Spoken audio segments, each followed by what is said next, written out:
Hello students, पिछली मैंने 3-4 video बनाई हैं जिस पर मैंने आपको बहुत ही बारीकी से और आराम से एलसीएम सिखाया है। यदि आपने वो वीडियो नहीं देखे हैं तो देख लेना जाके। यदि आपसे एलसीएम नहीं बनते हैं, लोवेस्ट कॉमन मल्टीपल यानी कि लघुत्तम समापवर्त नहीं बनते हैं तो आपसे बनने लगेंगे। ठीक है, तो इस वीडियो में आपको एलसीएम ज्ञात करने की एक और नई विधि बताने वाला हूँ जो शॉर्ट ट्रिक है, उसे भाग विधि भी कहते हैं। ठीक है, और जो अभी पिछली वीडियो में आपको मैंने एलसीएम निकालना बताया है वो गुणनखंडन विधि कहलाती है।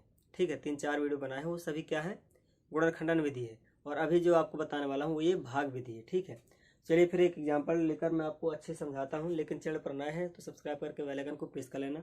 इस चैनल में आपको ऐसी ही मैथमेटिक्स से रिलेटेड वीडियोज मिलती हैं। चलिए फिर स्टार्ट करते हैं। तो यहाँ पर जैसे कि हमें 20 और 25 का एलसीएम निकालना है। ठीक है ना, लोवेस्ट कॉमन मल्टीपल, जिसका मतलब होता है कि एक ऐसी संख्या निकालनी है जो कि दोनों से डिवाइड हो जाए। ठीक है ना, वो होता है आपका एलसीएम। तो अभी मैंने आपको पिछली वीडियो में बताया है इनको अलग अलग इनके गुणनखंड निकालना। पहले इसके गुणनखंड निकालेंगे, इसके गुणनखंड निकालेंगे, दोनों के गुणनखंड निकाल के फिर उनसे हम एलसीएम निकालते हैं।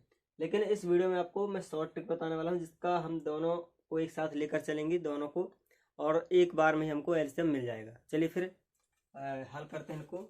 तो पहला सवाल है, देखिए हम क्या करेंगे, 20 और 25 को ऐसे लिख लेते हैं। ठीक है ना,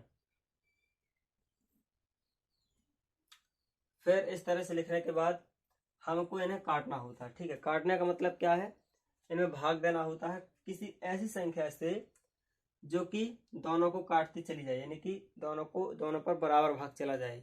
अब बराबर भाग जाने का मतलब है, काटने का मतलब ये है कि जैसे अगर यहाँ पर 20 लिखा, क्या लिखा 20, तो अब हमको यहाँ पर भाजक वाली संख्या तो दी नहीं है कि यहाँ पर कोई संख्या पहले से दी हो, जैसे कि भाग में दी रहती है तो हम भाग कर देते हैं, डिवाइड कर देते हैं उसको। लेकिन हमें क्या करना है, यहाँ पर केवल हमको 2 संख्या दी हैं और इनमें भाग देना है। तो किससे भाग देना है, हमें अपने से कोई संख्या लेनी है जिस संख्या से इन दोनों में पूरा पूरा भाग चला जाए। तो मान चलिए कि हम यहाँ पर एक संख्या लेते हैं 2, तो 2 का पहाड़ा पढ़ेंगे, 2 दूनी 4, 2 तिया 6, 2 चौको 8, 2 पंचे 10, 2 छक्का 12 ऐसे। तो यदि 10 बार पहाड़ा पढ़ेंगे 2 का तो कितना आ जाएगा, 20। ठीक है, डायरेक्ट हमने कर दिया है, नहीं तो अलग अलग भी कर सकते थे ऐसे। 2 एकम 2 और यहाँ पर 0 आ गया, फिर बच्चा 0 यहाँ पर, तो 0 का 0 मतलब कि 2 का पहाड़ा कितने बार पढ़ेंगे, 0 बार, तो कितना आएगा, 0 ही आएगा। तो यहाँ पर 0 का 0 हो जाएगा। तो मतलब हमारा जो शेष फल है, इस संख्या से भाग देने पर जब शेष फल 0 आता है तब हम उससे कहते हैं कि भाग हमारा पूरा पूरा चला गया। ठीक है ना, वहाँ पर शेष फल कुछ भी नहीं बचता है। तो अगर हम 20 में 4 से भाग देते, किससे भाग दें, 4 से, तो भी हमारा पूरा पूरा भाग चला जाएगा क्योंकि शेष फल हमें 0 मिलेगा। 4 पंचे 20 मिलता है ना यहाँ पर, तो यहाँ पर 0 आया। तो इसका मतलब 4 से भी हमारा पूरा पूरा भाग चला जाता है और भाग फल हमें कितना मिलता है, यहाँ पर 10, यहाँ पर 5। अगर हम 5 से भी भाग देते हैं, 5 से भाग करते हैं तो पूरा पूरा हमारा चला जाएगा। 5 चौको 20 चला जाएगा ना, तो यहाँ पर शेषफल 0 आया। तो इसका मतलब है कि इन संख्याओं से, यानी कि 2 से, 4 से और 5 से 20 में पूरा पूरा भाग चला जाता है।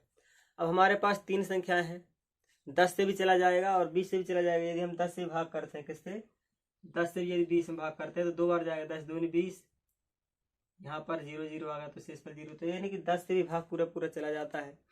तो हमारे पास 4 संख्याएं हैं, तो हम किससे भाग देंगे, अब हमारे पास ये वाला ऑप्शन आता है।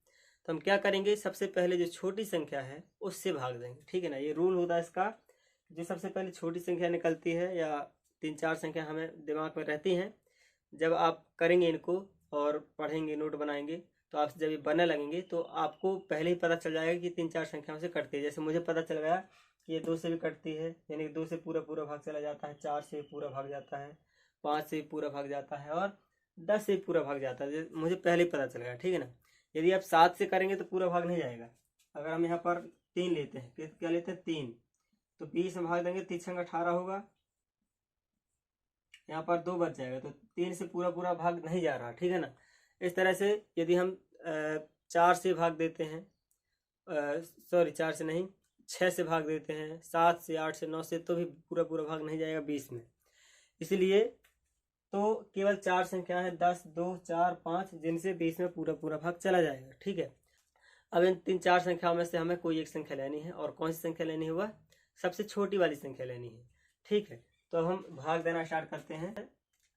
जैसे 2 से भाग दिया हमने, तो 2 धाम 20 हो जाएगा। जैसे कि यहाँ पर हमने 2 से भाग दिया है, तो शेषफल तो 0 आता रहा है, मतलब कि हम भाग दे रहे हैं तो शेषफल तो हमारा 0 आता जा रहा है। ठीक है ना, तो शेषफल तो लिखने की जरूरत ही नहीं है, क्योंकि यहाँ पर शेषफल 0 आया, तो 0 को अब क्या करना है?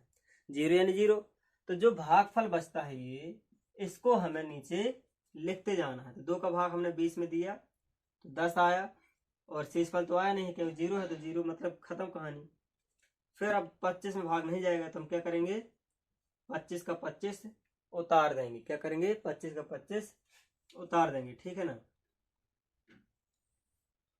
फिर यहाँ पर अब ऐसे लाइन खींच देनी है। अब फिर से 10 में 2 का भाग जाएगा, 2 पंचे 10, 25 में फिर से 2 का भाग नहीं जाएगा, क्योंकि यदि हम 25 में 2 का भाग करते हैं तो देखो यहाँ पर देख भी सकते हैं हम, 2 भागे 25 करते हैं यदि, तो 2 एकम 2, ठीक है 0, और यहाँ पर 5 आया, 2 दूनी 4, 1 बचता शेषफल, और शेषफल नहीं बचना चाहिए। ठीक है ना, शेषफल क्या आना चाहिए? 0। तो हम क्या करेंगे? फिर से 25 का 25 नीचे लिख देंगे, फिर ऐसे लाइन खींचेंगे। अब हमारे पास 2 संख्याएं ऐसी आ गई जिनमें हम 5 से भाग दे सकते हैं। तो हम यदि 5 से भाग करते हैं ऐसे, तो 5 एकम 5 आ जाएगा, यहाँ पर 5 में 25 आ जाएगा, फिर यहाँ पर 5 आ गया।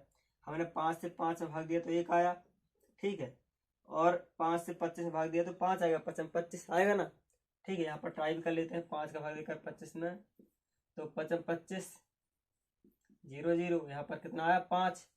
ठीक है, तो 5, अब 5 में 5 का फिर से भाग दे देंगे, तो 5 एवं 5, यहाँ पर 1 आ गया। ठीक है ना, इस तरह से अब हमें एलसीएम निकालना है। ठीक है, पहले इनको काटते हैं, यानी कि ऐसे इस तरह से काट लेते हैं। अब काटने के बाद इनका गुणा कर दिया जाता है। जो ये संख्या है 2 2 5 5 ये 60 की आई हैं।